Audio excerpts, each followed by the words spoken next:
Homo sapiens, the lost Keystone species. And I use the word lost with both its meanings there. Lost as in, well, maybe that's slang for confused. We are quite confused. And physically, geographically lost, living in the wrong places, regions, lands. Well, where do we belong? Someone might reply, well, we are the super species.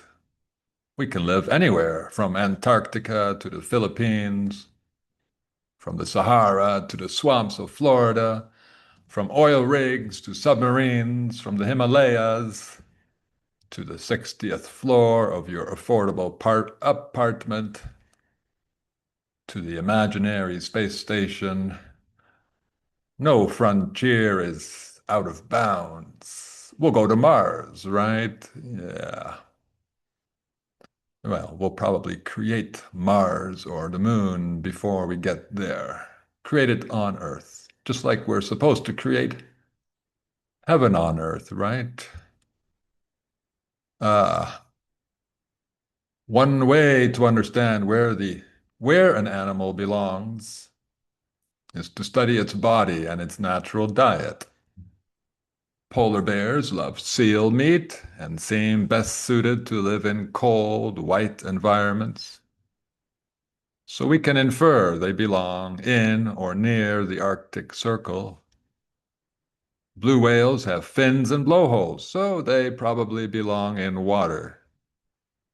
Elephants have thick skin for preventing evaporation, and their long trunks are suited for grabbing leaves, so they probably belong in savannas.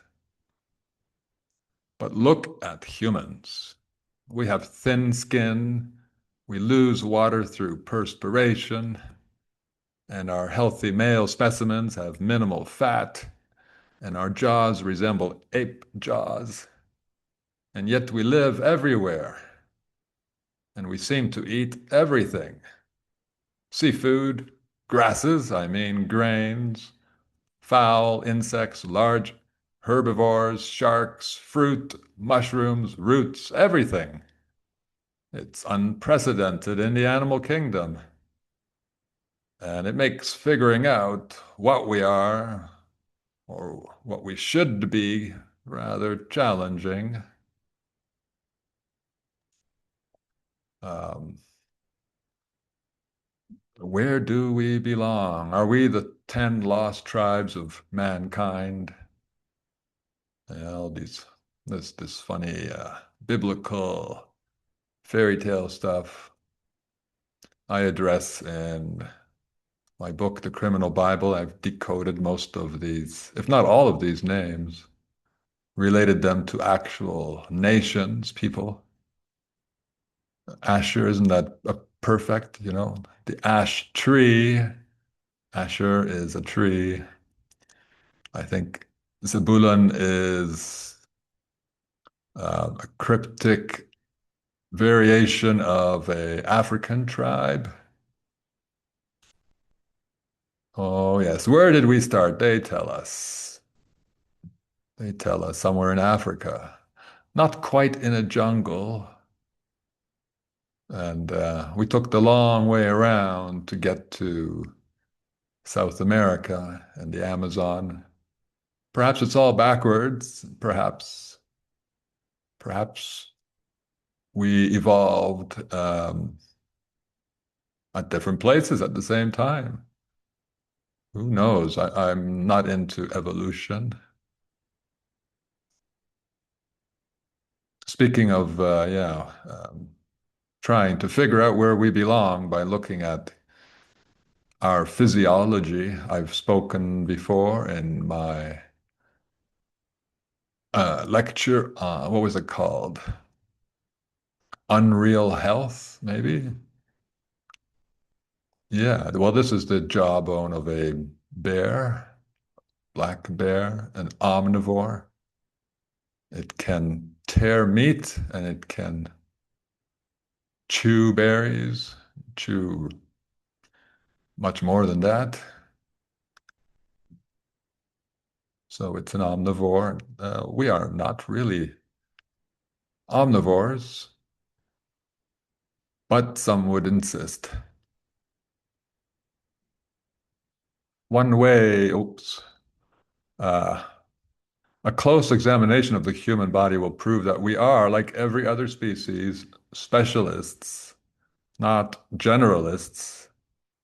We have a special place, and like most animals, we're meant to have a very restricted diet, but we have a very diverse diet. Of course, we do presently, mostly because we cheat. We cheat by cooking things we cannot eat raw, processing cooking. We are the witches in the kitchens.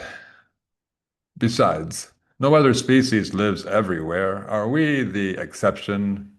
Are we the greatest outlier in the animal kingdom?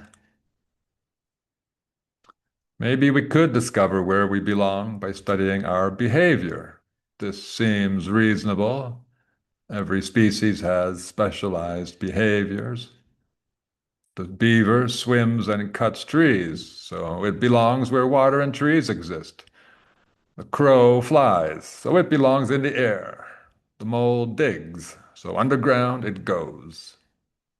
But look at us. We have a million behaviors. Some of us survive by collecting garbage, others by making garbage. Others survive by being economic parasites. Others swim a lot. Others fly a lot. Some spend their days digging. It's chaos out there. Not even a supercomputer could find a pattern. At least I can't. And yet, I stubbornly believe that humanity was designed for a narrow set of behaviors and to function as a keystone species in an ecosystem that exists where I don't know. But stay with me and we might yet discover it. Did I mention the term keystone species? If, like me, you didn't pay attention in school, you might wonder, what is a keystone species? My friends, here's a bad definition.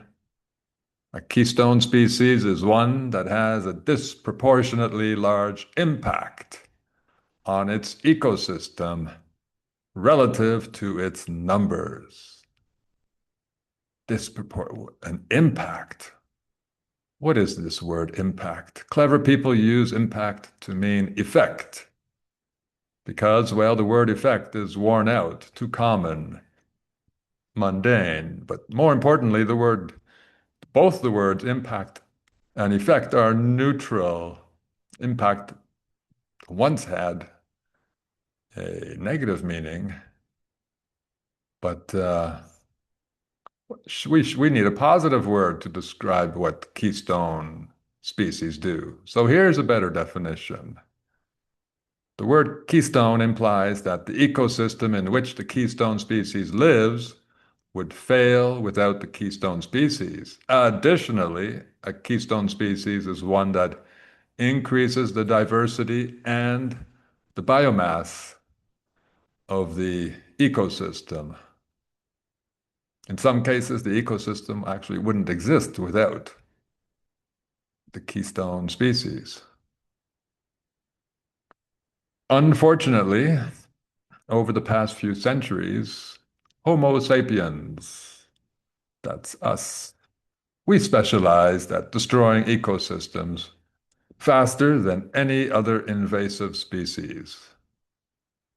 And yet, we want to stop other invasive species from doing damage. Not ourselves so much, not, I mean, this is the narrative of the invasive species alarmists. Never mind the other species. First, we must stop being an invasive species and stop being destructive wherever we are. Presently, the individual human being probably directly or indirectly creates less living biomass than any other mammalian species. I mean, in addition to being destructive, we somehow have stopped doing what nature intended us to do, create living biomass. Instead, we excel at creating dead things: cars, homes, clothes, phones, shoes, mattresses, and millions of other things that can't even be composted. Even our birth rate is approaching zero in the most advanced and developed countries, of course. And our flush toilet technology prevents us from building more living soil on this planet. Most people consume meals made of matter that was once alive, but increasingly the average human creates no life and has no life. Ironically, although farming is the leading cause of deforestation and biomass loss on this planet, more than any other professionals, farmers produce the most living biomass. Do we want to continue being creators of a dead world? Do we want to continue behaving like the worst invasive species on the planet? I hope not. People looking for their rightful place, but not thinking about nature, sadly. Some short-sighted nature lovers insist that only indigenous species should be allowed to grow in any ecosystem. And to them I should say, you would starve without the invasive crops and livestock that feed you. But a more critical question exists. To what lands are we truly indigenous? Where do we belong? Where is our home? Where should we function as a keystone species, assuming that we can fulfill such a role? Should we live on grasslands? In North America, before we decimated their herds, bison were the traditional keystone royalty of the grasslands. They don't destroy grasslands by overgrazing, perhaps not even in the absence of predators. They instinctively avoid overgrazing by constantly moving to find fresh food. Their hooves break hard soil and their manure fertilizes the soil. Their stomachs are composting machines that produce matter that is quickly converted into fertile soil. Without them, the prairie grasses wither in the dry seasons and do not convert easily into soil. Can we match their example? Agenda 21 wants to rewild America. Can we wear hard-heeled shoes, trample the prairies, eat grass, and produce good manure? Would that please our masters? Would that give us a place to live? Maybe we can live like buffalo. Maybe we can't, but we probably don't want to try. So where do we belong? What should we be doing if we're not supposed to destroy ecosystems? Let's consider the river and drainage basin ecosystems of the temperate climate zones. Beavers were their keystone species before we decimated their population. Although beavers destroy mature trees to build dams, their dams prevent water from rushing away. Often, forming gullies that are dry between rains, which is not good. And beavers create entirely new ecosystems by damming formerly fast-rushing rivers. The new ecosystems have lakes, ponds, and marshes full of life, and beyond their banks and shores, trees and plants also thrive as the water table rises. And as more trees appear, the rain cycle improves, and a prairie could turn into a savanna. Can we do that?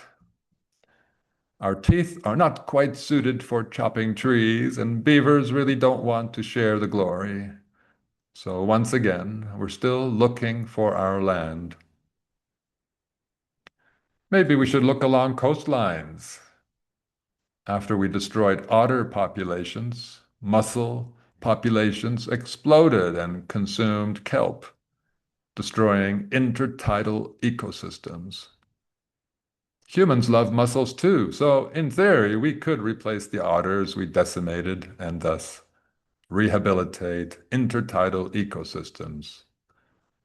But I have a faint suspicion that not many people will volunteer for this opportunity either. We decimated the wolves, another keystone species, so elk and deer populations grew and ruined some ecosystems by overgrazing and overbrowsing. Now scientists are reintroducing wild animals, keystone species, into many regions of the world, wolves included. They are rewilding nature, and this is good for nature. But the scientists always assume that we humans don't have a place in nature. This bias and frankly ignorance is parroted by environmentalists such as Sir Idiot Aten the sun god Boro. Let's have a listen to Aten the sun god Boro. Burrow. One moment.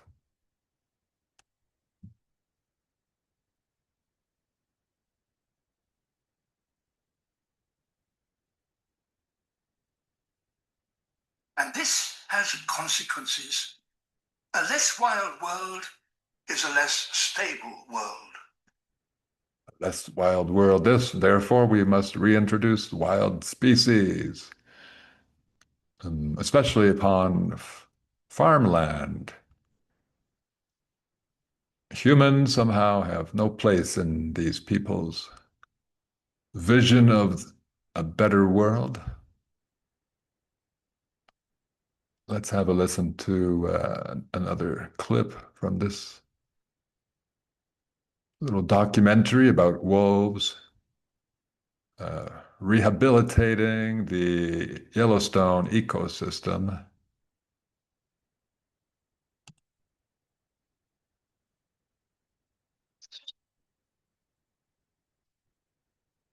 We could do that, couldn't we? You and I. Yeah, we want a place in nature, and all the carnivores out there, they could be great wolves in a pinch, if given no other choice.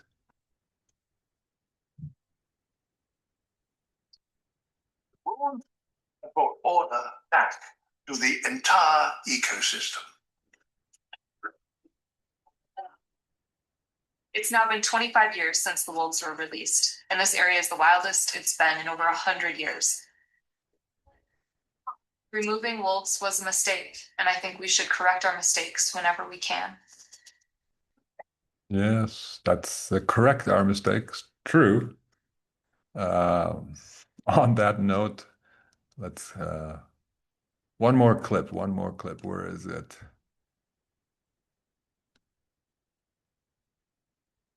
449.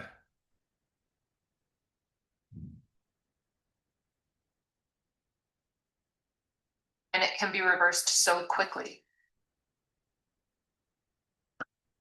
Sometimes we just need to give it a little helping hand. The damage we did can be reversed. Every time I step into this wild place, I'm reminded that the biodiversity loss we see across the whole planet can be changed, and it can be reversed so quickly. That is true. However,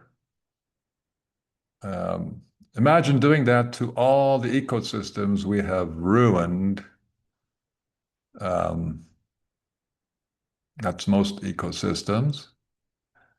If we rewild them, as these brilliant scientists wish to do, well, there would be no room for scientists or Homo sapiens. We would wipe ourselves off the map. So it does raise the question again, where do we belong and what should we be doing?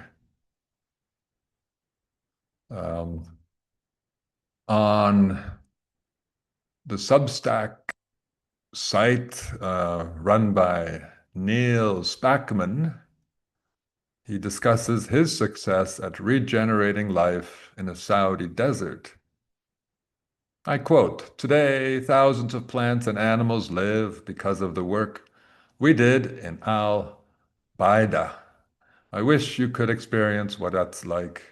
It starts with knowing that such a thing is possible and understanding that we are the Keystone species, with the potential to manage land and water, to maximize life and expand Earth's carrying capacity while caring for ourselves." I end with something I wrote for the Al Baida video. Um, a little passage full of hope, and we are not destructive by nature, but by habit. Our potential for destruction is mirrored by our potential for regeneration. If we recognize our true role as a keystone species, we can be the primary vector for restoring ecosystems and healing the earth. Oh, that does sound nice. Um, he did help reverse the damage done to the really desert ecosystem in Saudi Arabia. But I wonder if, humans are really needed there. Um, we did the damage, and he helped undo the damage. That meant that the nomads living there or the pastoralists were able to survive. Well, I suspect nature would be fine without them there too. And perhaps more to the point, um, is that where we want to live? I'm sure those pastoralists in Saudi Arabia are quite fond of their traditional lifestyle, but that's not quite how I want to live. I'd like a home and maybe not survive by slaughtering animals. Well, as the son of farmers, do I prefer to farm plants? You must be kidding. Our family was poisoned on our farm. Our father was a workaholic. And because most farms exist where forests once stood, and most farms destroy their soils, farms are the primary cause of diversity and biomass loss. They are the antithesis of keystone species. However, ironically, now farmers are on the path to their extinction. I'm not joking. Family farms are disappearing because businesses on which farmers depend are being monopolized by mega corporations who are deliberately pricing family farmers out of business. The global trade with places like China doesn't help either, not for American farmers. Once they are bankrupted, the land is bought by corporations that manage many farms. So farmers are essentially disappearing and will perhaps become extinct. First in the developed world, of course. We always lead the way. Hmm.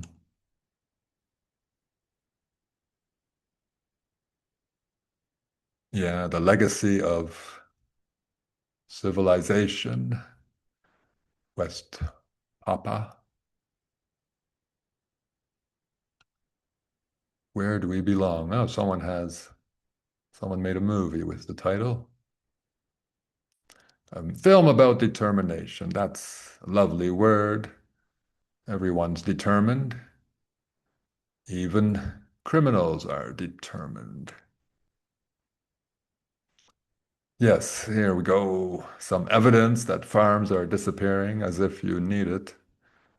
Um, this is strictly US news, but it's happening elsewhere, all around the world.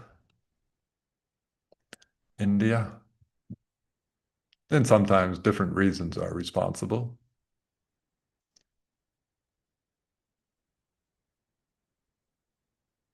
Yeah, we'll get there in a minute. Nonsensical environmental laws are making farming impossible in lands such as the Netherlands, the world's second biggest agricultural exporter. Do you see trouble ahead? Hmm. Nitrogen is the boogeyman. Yes, nitrogen. Well, nitrogen is fertilizer, but they say nitrogen is destroying the climate. Nitrogen gas is a greenhouse gas, if I'm not mistaken.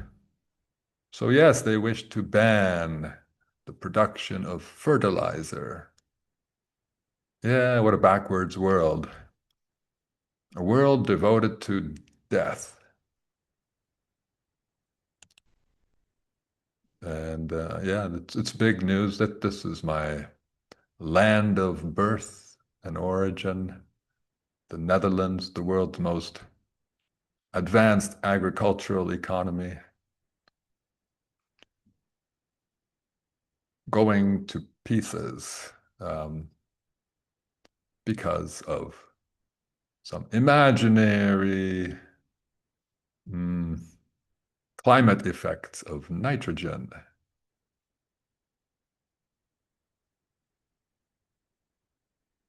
Farmers in California are losing their access to water because it's being reserved for endangered species. Some little fish, I believe. Maybe a bird. Yeah, we can save the little fish. That, well, that's maybe praiseworthy. But where do people belong then? If farmers can't feed us, well, maybe we are shooting ourselves in the foot.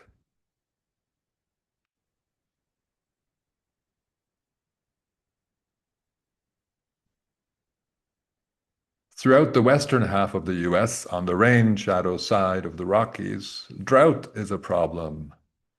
As I explained in Climate Hoax and Reality, deforestation is the leading cause of drought. The extermination of the beaver is the reason why rivers run dry and water tables have fallen. Las Vegas expects a water crisis soon. Farmers and ranchers are panicking or quietly disappearing. Water in general is becoming scarce because healthy rain patterns were destroyed by deforestation. Here's a celebration of the beaver. Wonderful work. Um, and the ranchers get to continue using the improved ecosystems on which they depend for their ranching. 6-year droughts, more droughts. Yeah, old news should be, but maybe not for many. And well, what is the result? Anyone notice food prices rising, creeping up?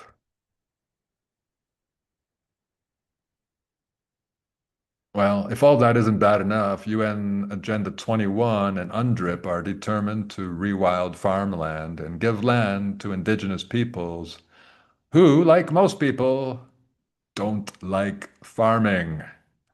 See any problem with that equation? Give farmland to people who don't like farming and have little experience doing it. I think South Africa is the test case. Not going so well there.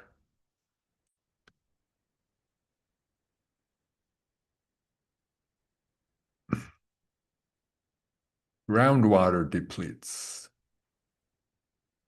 Well, this is a problem that even the beavers can't fix. It's just being pumped out of the ground too fast by our mega farms. Even family farms can be mega farms.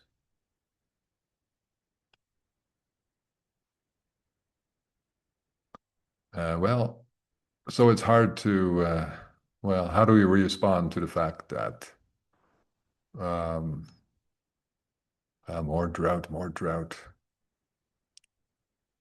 May 8th, 2026.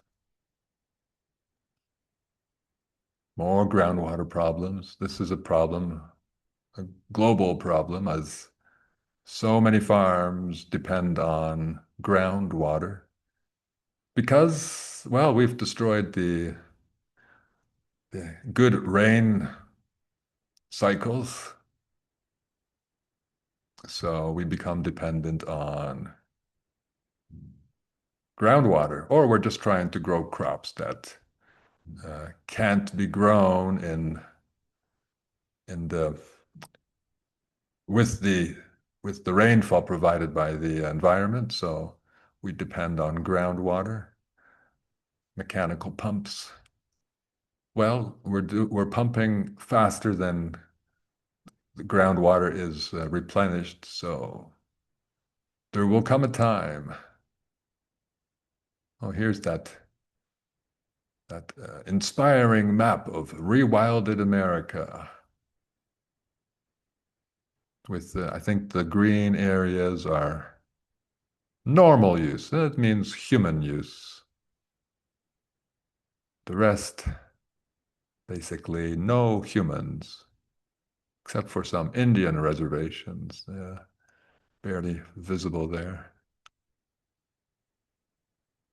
Not in the best growing places, of course, but at least they have land. I have nothing. Yes, the extinction of farmers looming ahead. Um, this was in the US, 140,000 farms lost in 5 years. Each farmer feeds, on average, 100 people, perhaps. That's 14 million people. Well, these farms are being bought and managed by giant corporations who will care even less about your health.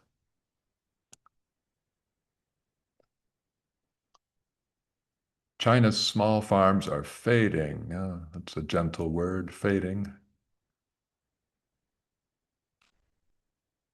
This is farms disappearing in Guangzhou. Actually, the policy of shipping subsidized agricultural products from the developed world into third world countries has been one of the it's really a war strategy. It destroys a country's ability to sustain itself. It destroys incomes for millions of people. And then the factories come. That's the trade. We give you our toxic food and you work in our factories. 3 million European farms disappeared in the last decade. Well, European farms are on average smaller than American farms. So this would account for perhaps less food than 300,000 American farms, but it's a lot. And yes, farmers, still the top producers of biomass, those those people who can still say I'm producing biomass, they're disappearing. And yes, when agriculture is controlled by the few, they won't be so nice about the prices. What happens when food production is monopolized by mega corporate monsters? Well, I think we're all experiencing it. Especially in Canada, I hear from friends and friends of friends. Perhaps the powers that will be, or sorry, the powers that be will offer affordable apartment boxes in their cute 15-minute cities and deliver little boxes of with cubes of food to last for a week if we're good citizens. The irony of civilization is that now a small minority of people with machines produce food for the majority, which is stressed and sickly.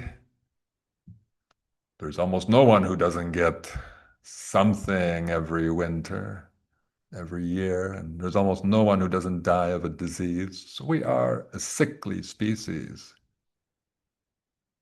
Um, the irony is that as fewer and fewer of us are involved in farming, research shows that hands-on gardening is one of the healthiest activities for mind and body.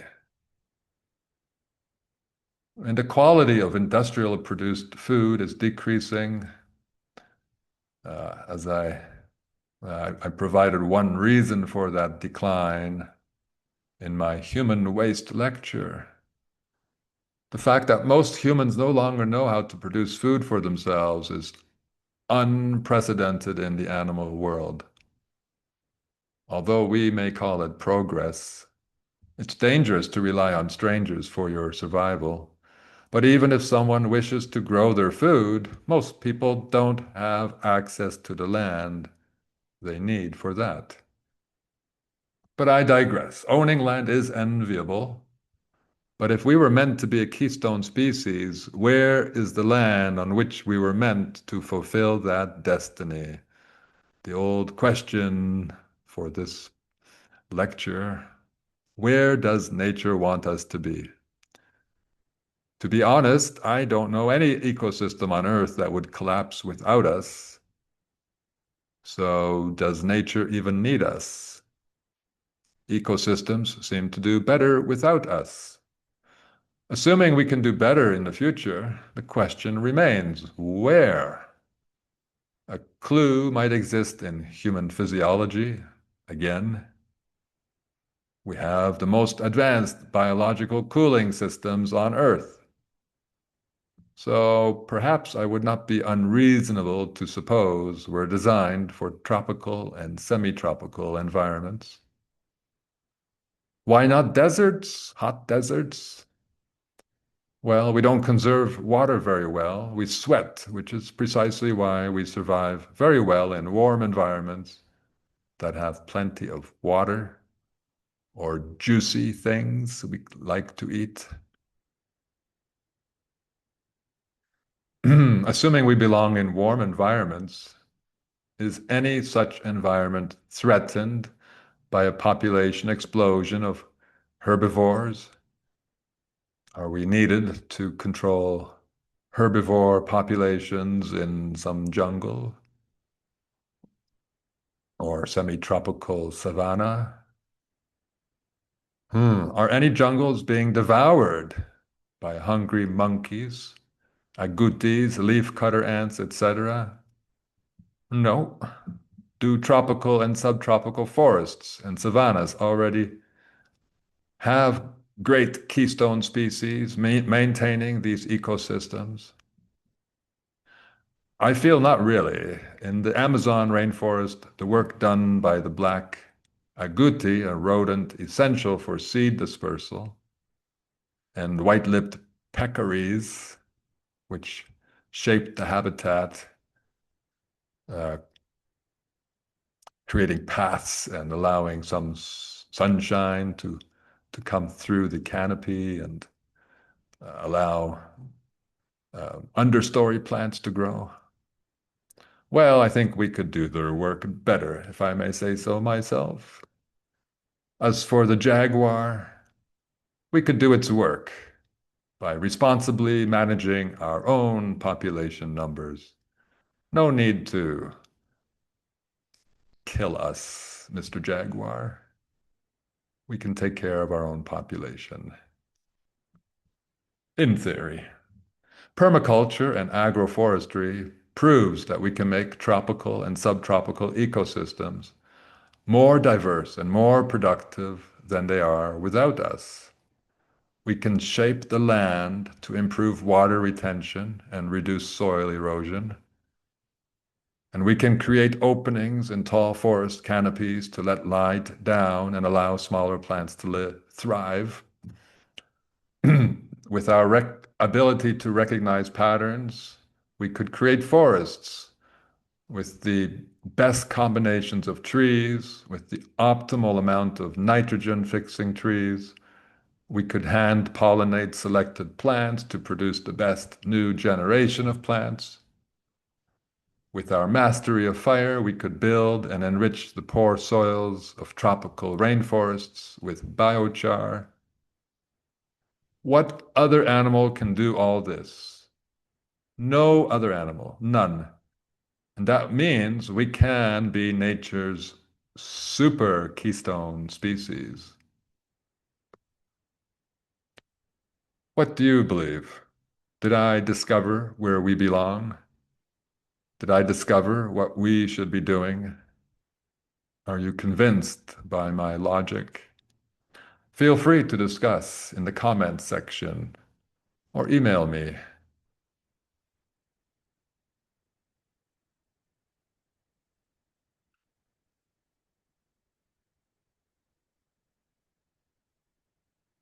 Oh, how to reach me? Good question. You can reach me at, what is my email address? Prophetoffiction at proton.me.